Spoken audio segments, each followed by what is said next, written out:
What's up, guys? I'm back. There's gonna be no collection video this week. I'll pick it back up next week.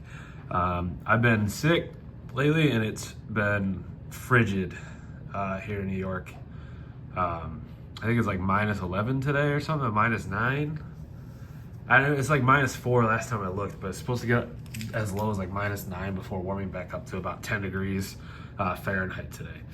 So I figured instead I would do a haul. I got some stuff that I picked up locally from my previous shop owner, as well as some eBay purchases and things like that I've had. There's also some books that I dug out of my storage that I wanted to put into my personal collection. So we're gonna go through those. One you've seen already. We'll do that later. But first up, I just wanted to show this. This is pretty cool. I got this for, I think, $1. This is a polybagged Wizard 1996 magazine. Just pretty cool. It's got the card and everything. It's all polybagged back together. The comic book. Actually, I don't know if there's actually a comic in there, but there's yeah, a poster, a card, and some other stuff. It's pretty cool. I don't want to open it. It's this first stack is stuff that I'm willing to part with, so it may end up in a whatnot sale eventually. But I thought it was pretty cool. It's actually really thick too, so I thought that was pretty cool. Just some random run fillers here that apparently I had. I don't know why I bought it if I had one already. The one I have is a better copy anyway. This is Fantastic Four 537. It's just a nice Doom cover. It's the lead up to Civil War. I also have a couple of these that I found for $1 a piece.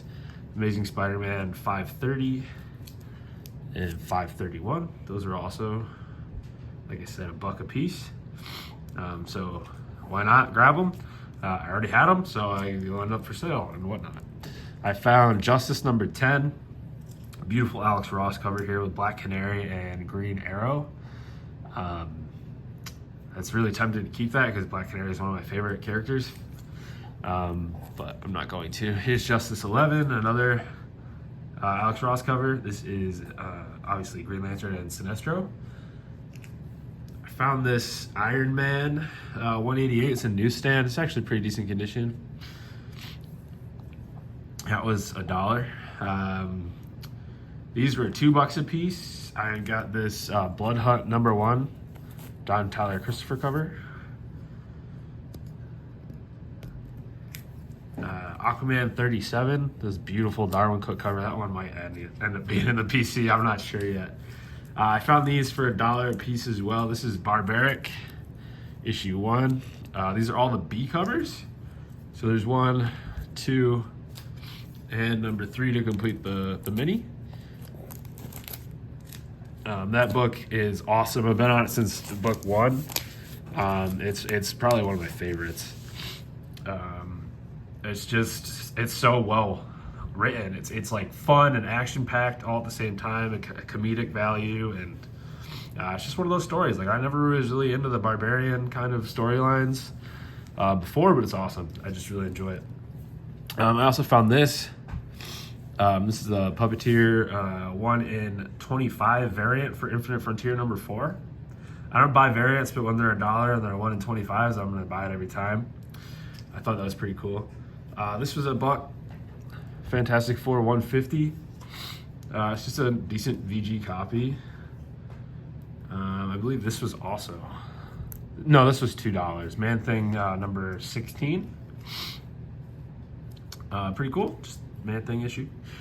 I found these Bronze Age Green Lanterns, 126, 144. These were $1 or $2 a piece, I don't remember. And then Green Lantern 141. It's like a VG copy. It's got some, some dog ears on top and bottom, maybe like a 3.5 to 4.0 range. But for $1, I can't leave it behind. It is the first appearance of the Omega Man, which is also happens to be where Lobo ends up making his first appearance now that Jason Momoa is cast as the main man. These were pretty cool finds. This was $2. New Agents of Atlas #1. This is the first appearance of a lot of these characters in this book. I'm pretty excited to find that. It's a pretty good copy, probably like a lower near mint range. This book is pretty much near mint, unread. It's also blew up for a little bit, but this is Giant Size Doom #1.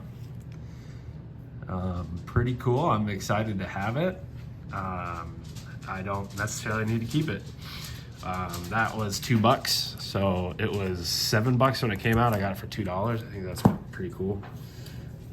The stack is gonna fall if I don't move it somewhere, so we're gonna move it. Maybe up top? Yeah, it's up top there. This book was $1. This is the oldest comic book I own to date. I don't know anything about it, but I thought this was cool. This is True Comics number 47 from 57 from 1947.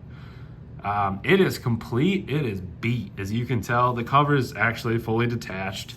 But for $1, there's no way in hell I was leaving a Bronze Age or a Golden Age book behind.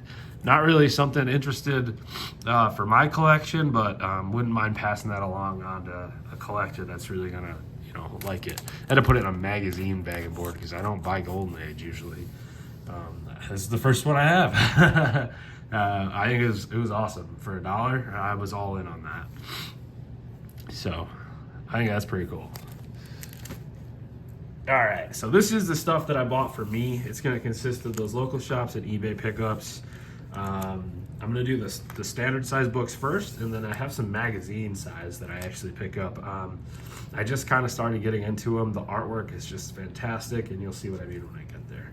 But here's just some random run filler stuff. This is just a mid-grade copy of Daredevil 342. It was $1. Just to fill in a run, really. Next up here, you guys have seen this. This is the only book you've seen before in the haul. I finally processed it, got it in the right bag and board for the collection. There's a nice glare on there I haven't seen till now. I gotta adjust this light. I need light. Blooper reel. I feel like garbage, but that's funny.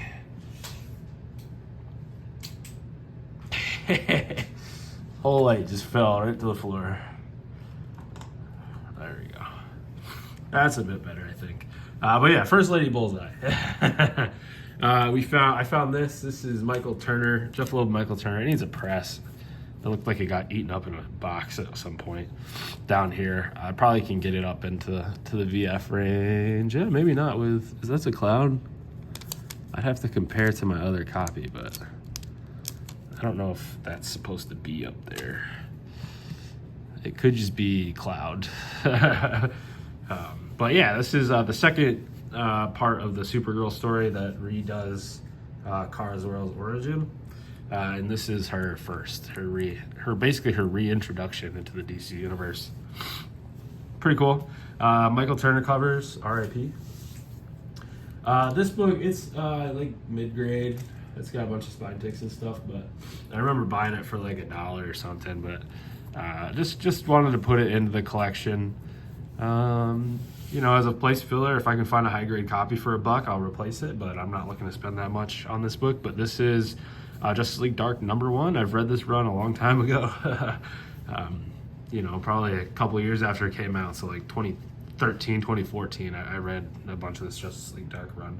But yeah, that's the first team appearance of Justice League Dark. I got it for $1. Like it's a 5.0 copy-ish.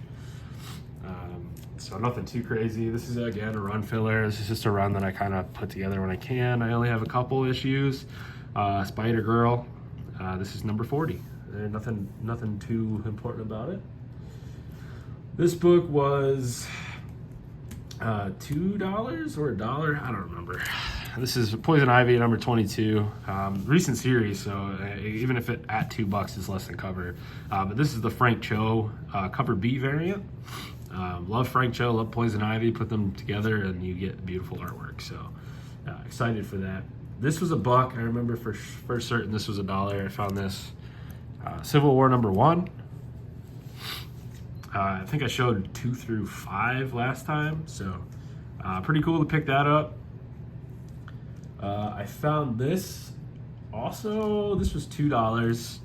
I didn't want to leave it there. It's only like a 5.0 to 5.5. It's got some dings and this corner damage here, but I had to pick it up. This is the origin, basically, of Thomas Wayne Batman in Flashpoint Batman: Night of Vengeance #1. There's a 3-part series. Just had to pick it up for the PC. Yeah, pretty stoked to actually pick that up. So next up, I did not have a bagged copy of this. This is Shadow of the Bat #1. First appearance of Victor Zsasz. It's got the Brian Stelfreeze cover and Norm Breyfogle in interiors and an Alan Grant story. It basically introduces Jeremiah Arkham and Victor Zsasz, who are pretty important players in kind of Arkham lore as far as Batman is concerned. Zsasz tends to show up a lot as an Arkham inmate, and that's kind of where his origin is. He also is free. He gets out every once in a while and causes havoc and just murders a bunch of people. But he's been portrayed, I think, twice now in TV and movies and stuff. So I just had to get it for the PC. I have a unbagged copy, but that's what I needed. Here is Hulk Volume 2, or Incredible Hulk Volume 2. They changed the title back to Incredible Hulk at some point. I don't remember what issue exactly. But anytime there is a Hulk thing cover, I'm going to pick it up. This is eBay, actually. Both of these. No, that's not eBay. This is eBay. This is where we start the eBay stuff. I got a $75 gift card for Christmas from my dad. I used it to buy some books here, 6 books. This is one of them. I threw it in to make shipping worth it. It was only a couple dollars. But yeah, it's a Ron Garney cover here with Hulk and the Thing. I just thought it was really cool. And then you have Sal Buscema did the inks on the interior, as well as Jerry Orway helped with the story. Sorry guys, I'm sick. I don't feel too well. I wanted to get a video out for you anyway this week, despite. Next up, I found this is a nice copy of Animaniacs. It's like an 8.0, which it's not like super high grade or anything, but for kids book, it is pretty good. Especially these books got read mostly by kids. They weren't protected, thrown in shoe boxes, put on bookshelves. Raw, take it around, read everywhere, things like that. But this is Animaniacs #3. It has Pinky the Brain on the cover, which is one of my all-time favorite cartoons, in Flintstone garb, kind of like a Flintstone homage cover. So I thought that was really cool to pick that up. Now I got a couple of books for the Fantastic Four run. Nothing crazy here. This is a Friends Senate cover on 313. This is post John Byrne.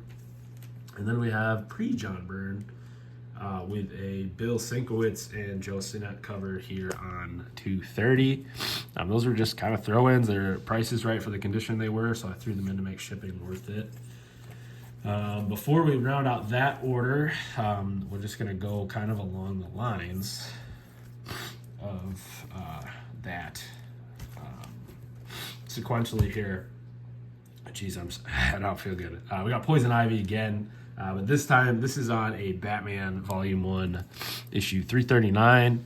It's not a CJ haul without some Batman Volume 1 in it. I'm getting to the point where the books are starting to get expensive, so there's not as many of them as there was, back in the day, 10 years ago when I was really, really hitting this run hard. I have 329 all the way to currently across all 3 volumes.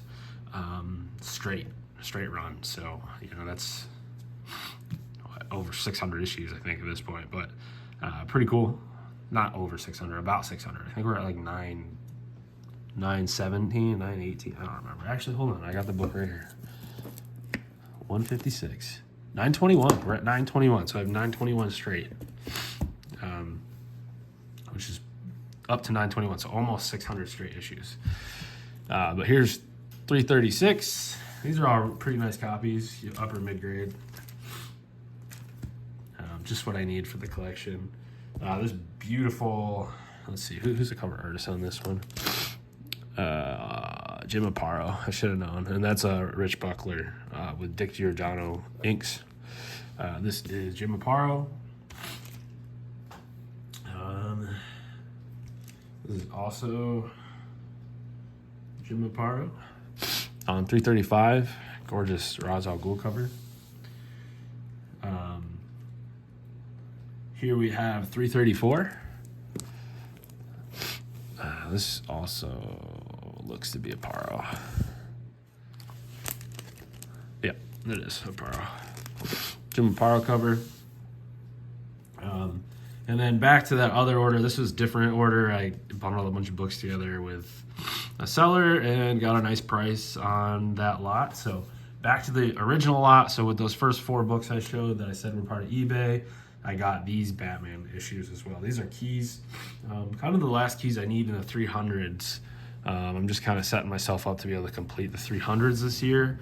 I think I need less than 20 issues at this point, so I should be able to do it. Ideally, I'll be able to get down to like 275-ish if possible, but you never know. This is anyway. This is 318. This is like a 7075 copy. This is the first appearance of Firebug. Kind of a minor key. It goes for a little bit of money.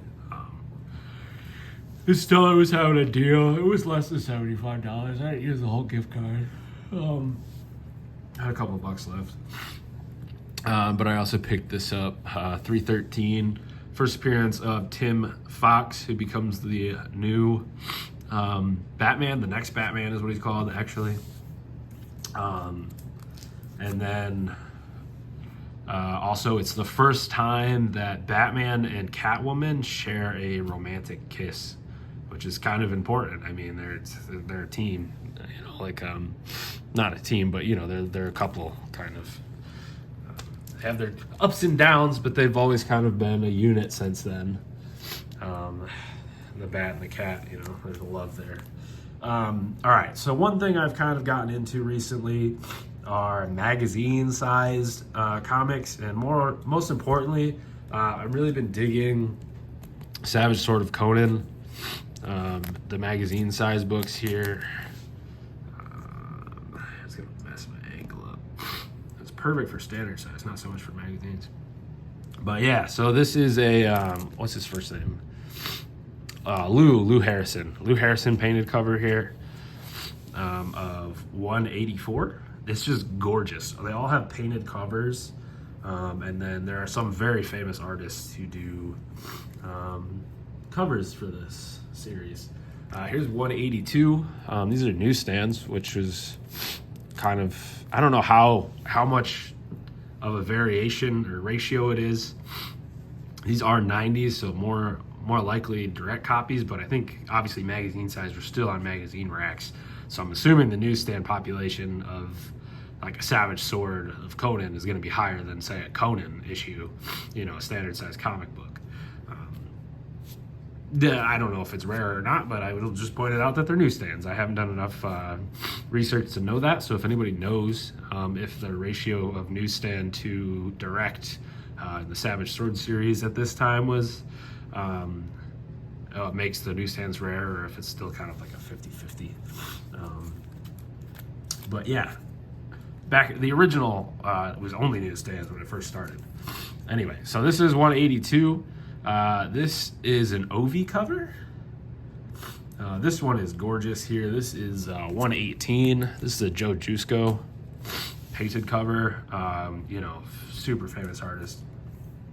Sorry about the sniffles, guys. I'm trying not to so much. Again, newsstand. This is a direct copy. One of the only ones I have. And this is one of those other, Joe Jusko is one of the famous artists that worked on this series. I think Frank Frazetta has some covers in this series.